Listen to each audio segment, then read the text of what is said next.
ছেলেরা মেয়েদের পবিত্রতা সম্পর্কে যেখানে ভুল করে,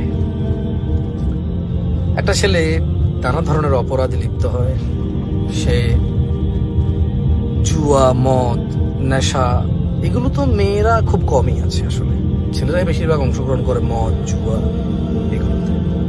আর বাকি যদি কথা আসে যে চরিত্র খারাপের কথা, মানে মানবিক চরিত্র বা যেটাকে বলা হয় আখলাক বা যেটাকে বলা হয় জানা, তো কোনো ছেলেই তো কোনো মেয়ে ছাড়া এটা পারফর্ম করতে পারে না। তো সেখানে যদি মেয়ের ভূমিকা থাকে তাহলে ছেলের ভূমিকা মাস্ট থাকে।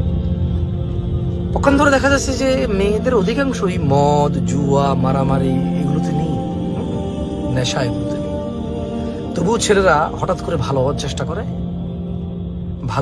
করে, তারা ভালো হয়, সালাত আদায় করে, দাড়ি রাখে অথবা রাখে না, সৎ পথে আসে, নেশা ছেড়ে দেয়, জানা ছেড়ে দেয়, মারামারি ছেড়ে দেয়, এবং তারা নিজেদেরকে ভালো মনে করে। আর বিয়ের ক্ষেত্রে তখন তারা অনেক বাছ বিচার শুরু করে দেয়, এই মেয়ে ভালো না, ওই মেয়ে ভালো না, এই হচ্ছে আমি অমুক টাইপের মেয়ে বিয়ে করবো না, অমুক কলেজের বিয়ে করবো না, তো অমুক বড় বিয়ে করবো না, বা অমুক পরিবার, এরকম তারা বলে।